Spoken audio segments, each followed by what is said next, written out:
الحمد لله الذي أنزل على عبده الكتاب ولم يجعل له عوجا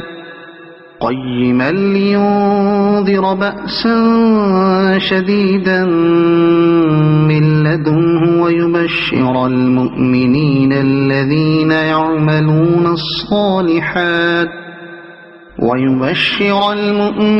الذين يعملون الصالحات أن لهم أجرا حسنا ماكثين فيه أبدا وينذر الذين قالوا اتخذ الله ولدا ما لهم به من علم